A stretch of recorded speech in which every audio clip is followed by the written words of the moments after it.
am to recount my early life, in fact, I was born and brought up in Trivandrum, where my father was in the electrical department. And there, of course, I was brought up by the neighbors who don't have any children. And they gave my name, they called me Krishan Kuti, which is a Hindu name, although my actual name was Tamban. We are a fairly big family by contemporary standards. We are 7 siblings, 4 brothers and 3 sisters. And he is the eldest of the 7. My father comes home only on the weekend. He is a Sunday father.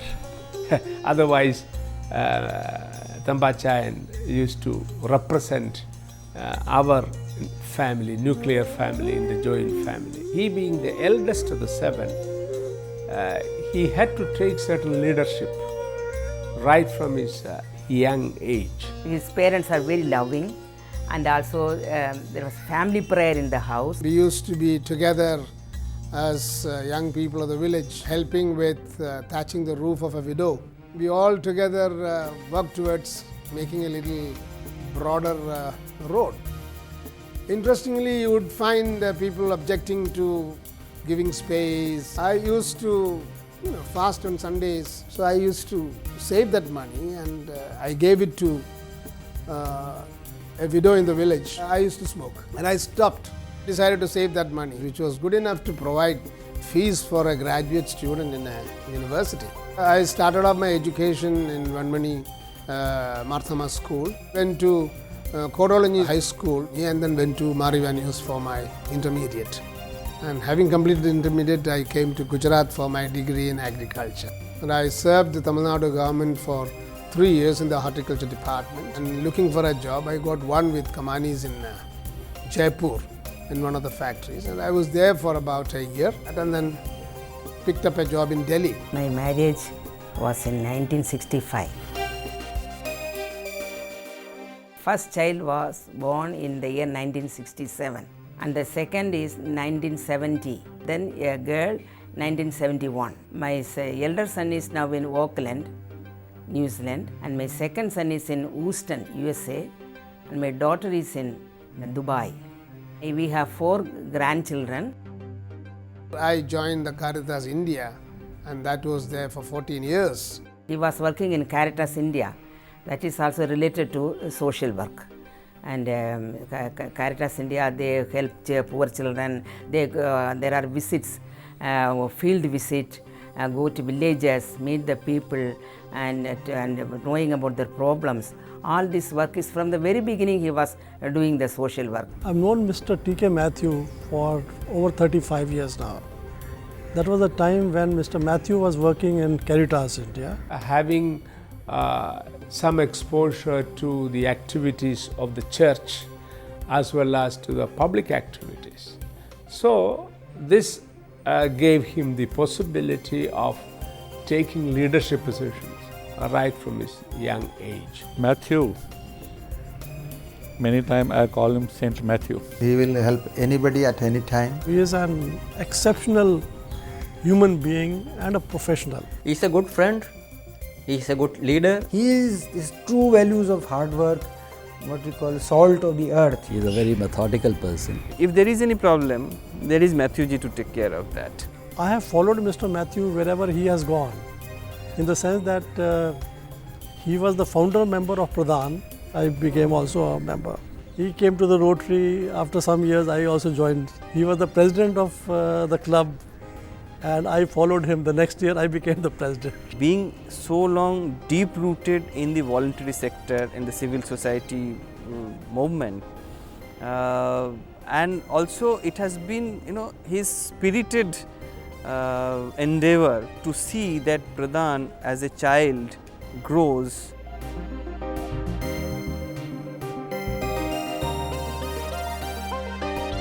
Great is when you can create. Greatness lies that when you say,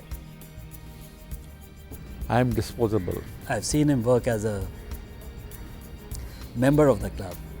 Any project he headed or any suggestions he would make toward the betterment of any project, they were very, very good. They were always informative, very forthcoming. Take the principle, operationalize it and implement it, and that is not going to be very easy.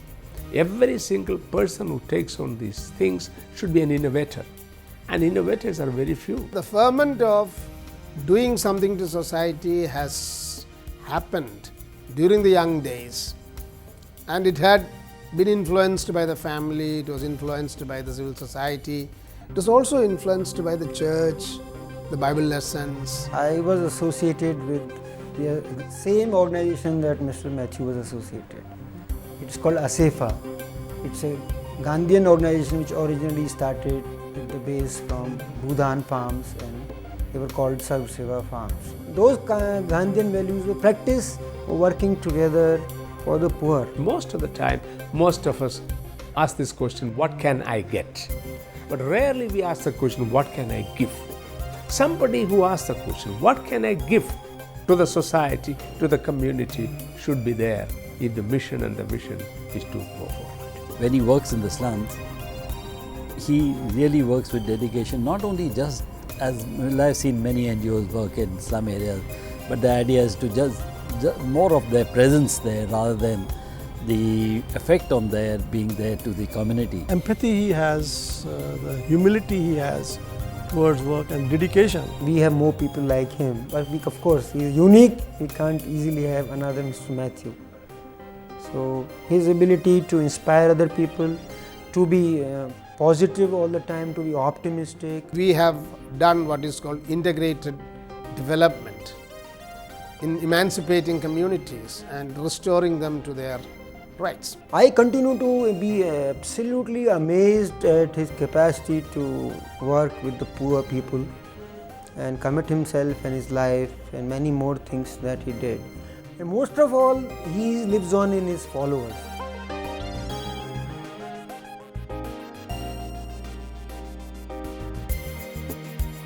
He is very systematic in doing his work. Personally, he has been a very caring person.